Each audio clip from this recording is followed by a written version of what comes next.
For the AFL Hunter Central Coast, this is the Mark and the Mike podcast with Oliver Croft. G'day and welcome to the Mark and the Mike. I'm Ollie Croft. Today we're catching up with a person that has officiated the game at some of the highest levels. I'm chatting with Cypress Hart, who's had the opportunity to umpire in the Northern Territory Football League and AFL Sydney, but his journey started here on the AFL Hunter Central Coast. Cypress has had the honour of umpiring the 2023 Men's Cup Grand Final between Newcastle City and Terrigal Avoca, as well as also winning the Darryl Luck Field Umpire of the Year trophy for the Newcastle Central Coast Umpires Association. This is Cypress Hart, part 1 of 2. Held on to by a fraction by Calvin Bond. And 50 metres the call from the supporters, but umpire Hart, very composed young man. Absolutely, I'm a big fan of Cypress Hart, and he's been given this appointment, and he was absolutely thrilled about it, I can tell you too, but he got it purely out of the great work that he's been doing around. He's improved out of sight this year, developing into some fine umpire indeed, as this man, Josh Mifsud.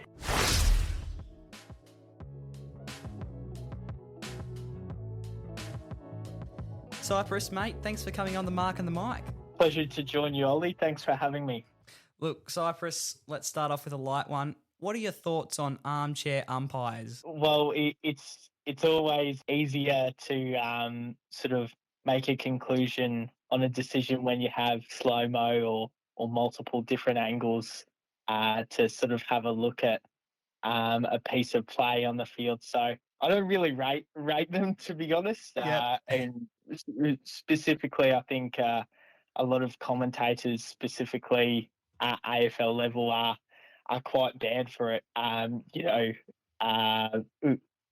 the moment, but also sort of looking at replays and sort of having the privilege of hindsight or having the privilege of a different sort of view to the umpire. So never really put too much stock into the armchair umpires personally. Yep, fair enough. I mean, many umpires don't because, as you said, all those angles sort of provide people to allow a more informed decision than on the spot. Cypress, you're actually the first umpire we've had on the Mark and the Mike, so thanks for coming on. You are a former umpire of the Newcastle Central Coast Umpires Association, which is the Umpires Association in the AFL Hunter Central Coast. You've now moved to AFL Sydney and umpiring down there. Does the footy, is it much different to up here? What's the standard like? Yeah, no, great question. I think the standard is quite good in Sydney. And I think sort of if I were to describe, a difference in terms of the standard of the Hunter Central Coast and AFL Sydney, it's probably more sort of the structures of teams that they set up sort of behind play, like defensively, and just also, a bit stronger of a ability to transition the football from end to end relatively quickly. I think contest-wise, I think the Hunter Central Coast is very strong in that regard in terms of some of our, gutsy inside mids. Looking a few years back, the Jack Rimmonlees, the Jack Pratts, Lachlan White, the few more that I've definitely omitted there from the Hunter Central Coast side of things. But I think that's sort of where I would say the main sort of gap is. And then also the Sydney clubs, I find, they have a bit more of an ability to pull in sort of ex-AFL, ex-VFL, ex-NEFL from back, 5+ years ago now, talent, which sort of helps a lot with that. And also just a lot more people live in Sydney as well. Yeah, well said, Cypress. Yeah, certainly. I mean, the numbers in Sydney would certainly definitely add to the gap between down there and up here. So congratulations on getting the umpiring gig down there. But to get to AFL Sydney and where you are now, it's a long journey, Cypress, as I'm sure you can testify. Can you take us back to the start of AFL umpiring for you? I mean, this is a discussion we had when I did a couple of things for the AFL Hunter Central Coast Umpires Association last year, and it's a great story behind it, but can you please go back to what your original thoughts were when you started umpiring. Yeah, yeah, absolutely. My initial thoughts were, I don't really want to umpire. I just want to keep playing, keep enjoying it. And I felt like umpiring was going to sort of take away from my ability to enjoy playing.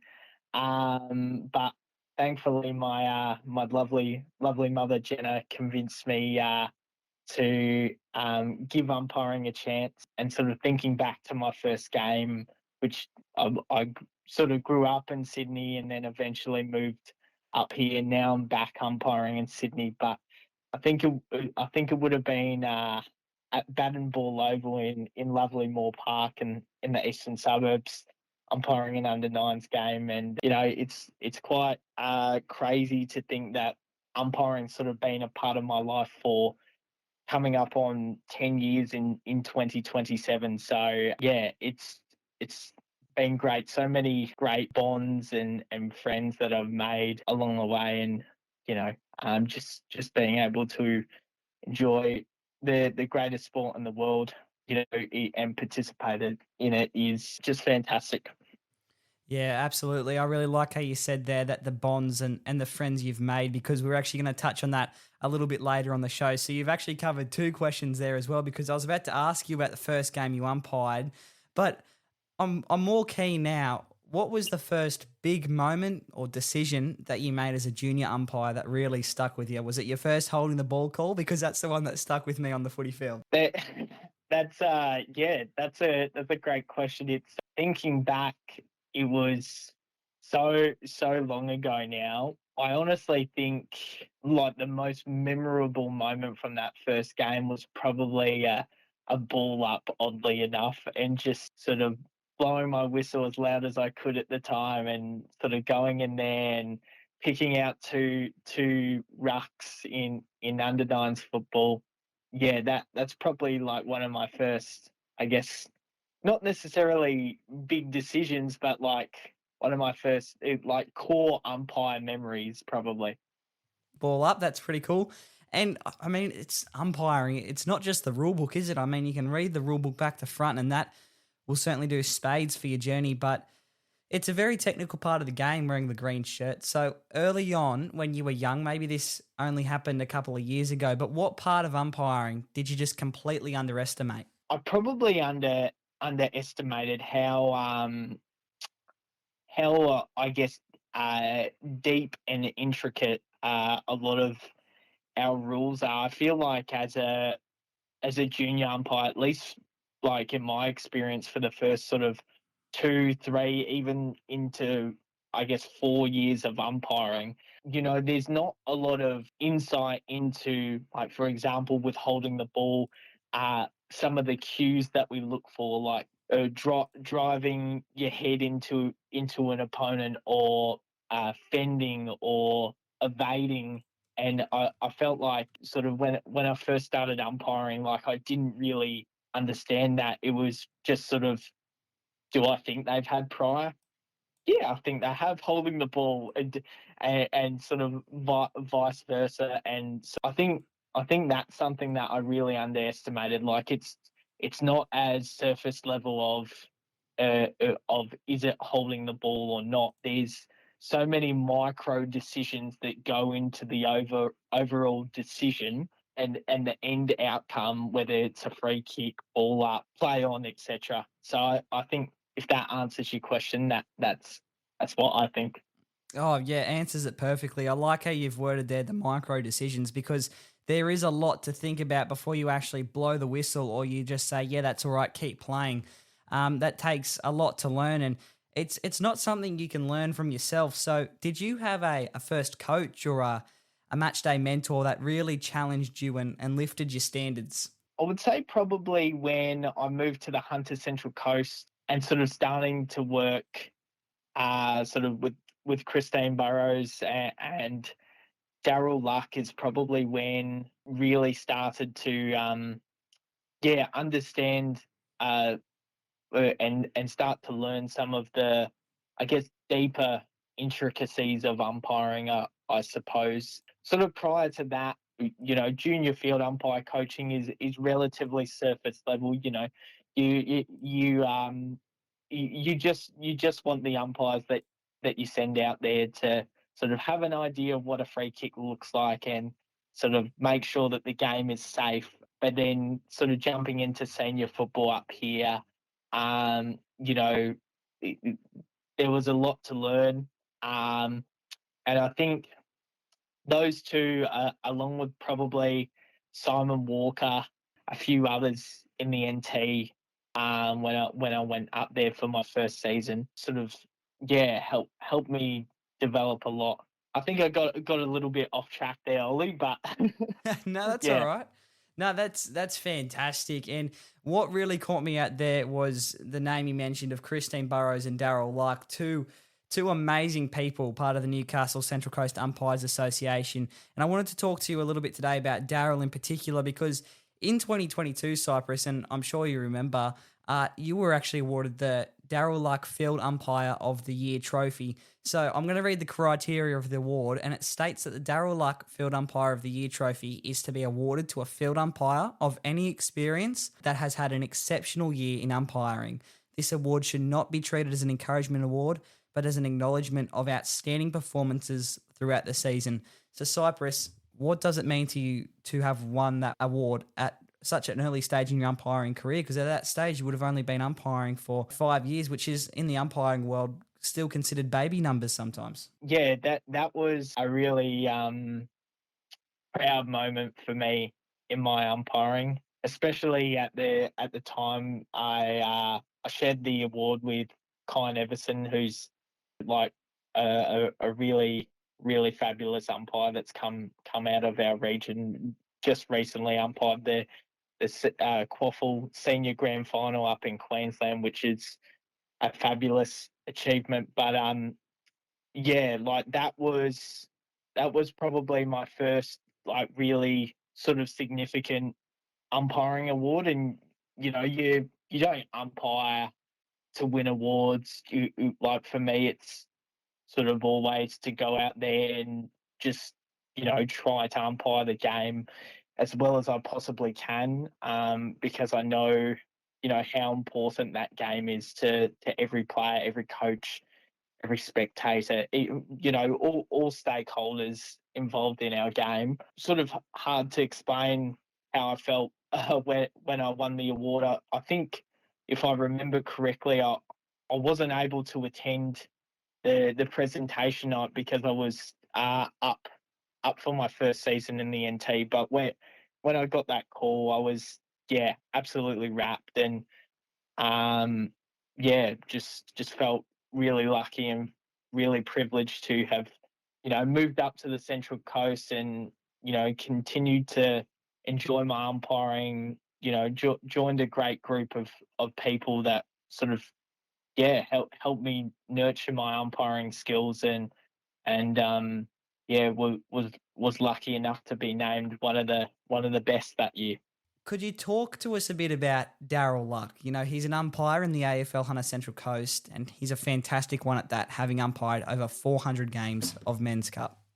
If I were to describe Daryl using one word, it'd probably be humble.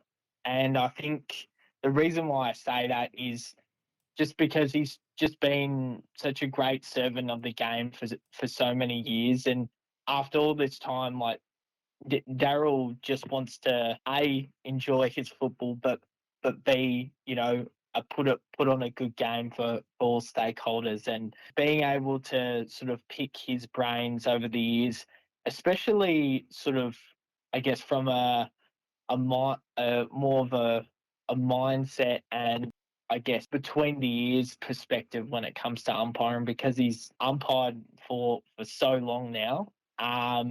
It has been something that's been really beneficial for me, especially when with umpiring you have good games, you have bad games, and when you have a few bad games in a row, it was especially when I first moved down to umpiring in Sydney.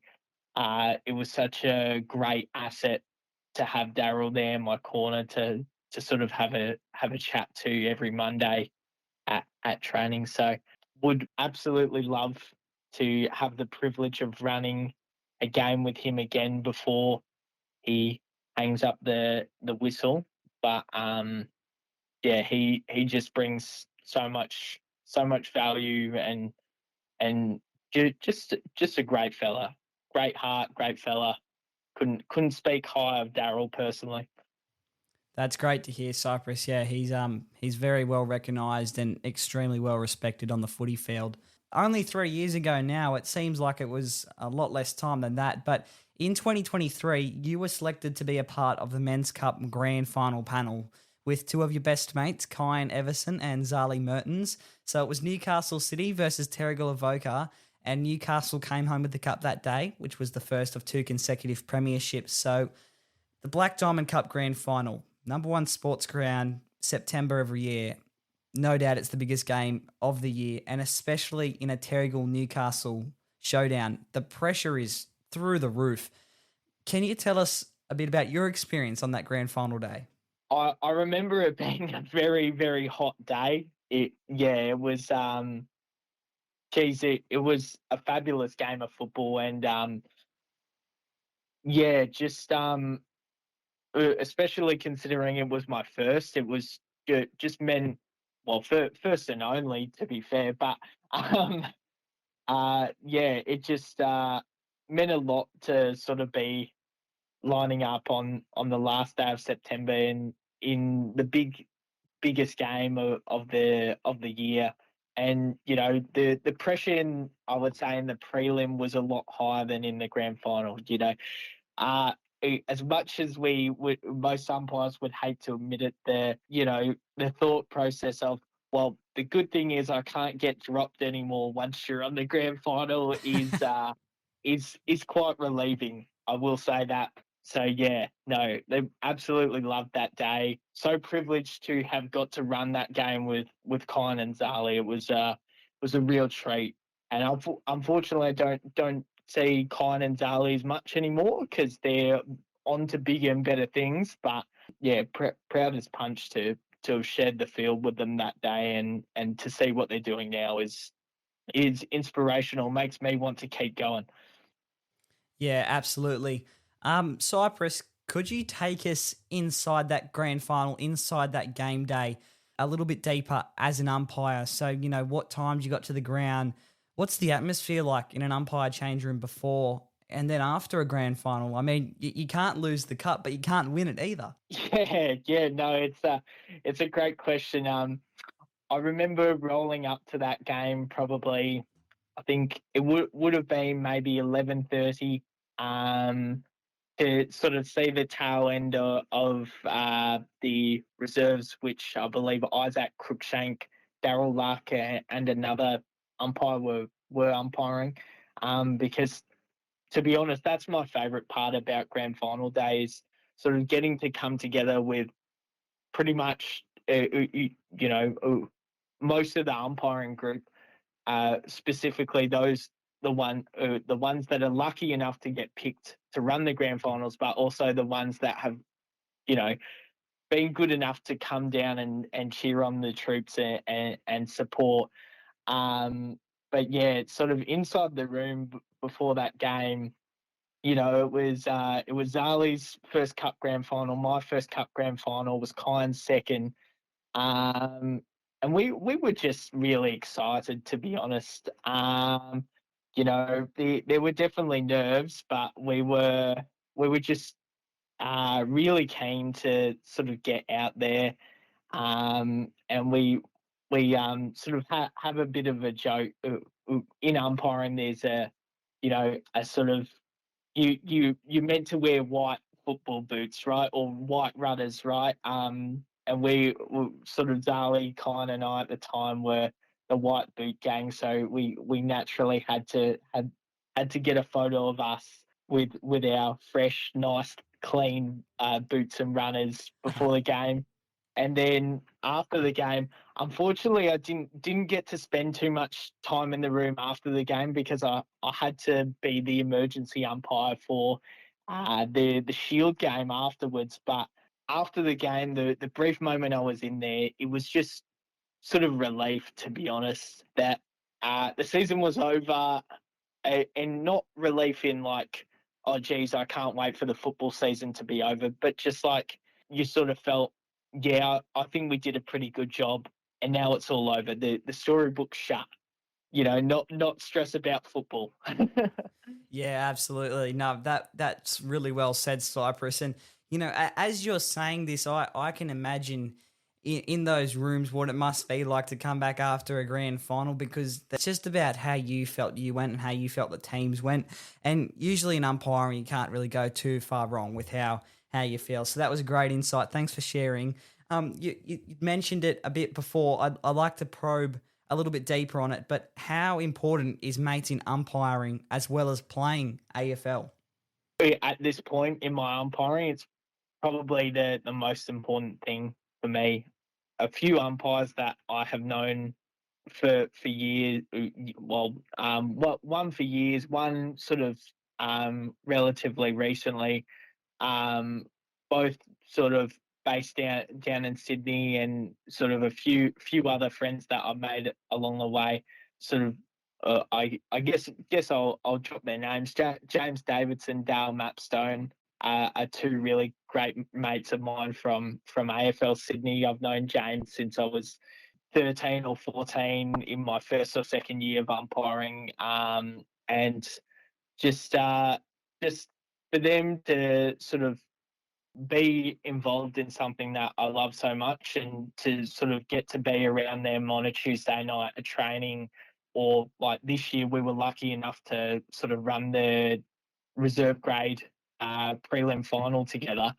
It's just an absolute treat. And yeah, I think that that's like one of the main things that keeps me involved in umpiring outside of, you know, uh, keeping myself fit and healthy, is the great mates that I've made along the way. And like all aspects of life, they come and go. But yeah, umpiring wouldn't be the same for me if I didn't have the close personal relationships that I have um, built over the years. And I was sort of saying to my umpiring friend Dale from down in Sydney recently that it is so awesome that I could go to pretty much any state in Australia now and sort of know someone that I could go for a run with, or catch up with for a cheeky drink or whatever. And just just great people involved in football, both umpiring and playing. Like, I'm still friends with a lot of my teammates from back in sort of under 11s, under 12s, and you know, um, just lifelong memories, lifelong friendships, and it's great. That's great to hear, Cypress, and to hear you say that your friends are one of the main motivators behind keep going with umpiring. It's really great to hear. So I'm really happy you're on that path with your umpiring. Look, you touched on it. Then you can basically go to any state in Australia or territory for that matter, and you'd have someone that you could go out for a cheeky drink with, or go for a run with. But talk to us a bit about particularly the Northern Territory, and more specifically the Northern Territory Football League, because you went there in 2022 and 2023 to umpire and mentor at TIO Stadium in Darwin. Look, there must be countless memories and experiences up there. I'm not going to begin to put my finger on one game or one match. So can you tell us, what was it all like? It was a pretty surreal experience, especially the first season that I went up there. I had only recently turned 18, and just sort of finished up with my high school, and then suddenly I was up in Darwin. So that first season, like, some of the sort of friendships that I made, but what I guess I learned about myself, and sort of learning to live away from home and stuff like that. was, something that was amazing about the whole trip. I think that's where Darwin, the 2 seasons I went up, where I really, uh, got closer with, where I met one of my good mates, Dale Mapstone. He came up during the second season, and we've been really good mates ever since. Callum Loney, a Canberra umpire who went up there during my first season. He's a lovely fella and someone that we still see regularly when he comes down here, or we go up to the NT for a couple of weeks, and we miss him a lot. But I think going back to umpiring, I think sort of being at the time in that sort of higher performance environment. Some of the training sessions were quite brutal. I can think back to one of my first sessions that I did up there, which was like a fartlek session, which was 18 times 30 seconds hard, 15 jog, and Cypress hadn't had enough water that day, and I almost fainted on one of my first training sessions, and then sort of going on to umpire the women's rep game up there and 2 NTFL Men's Premier League finals games. Just the love of football, and the crowds up there were so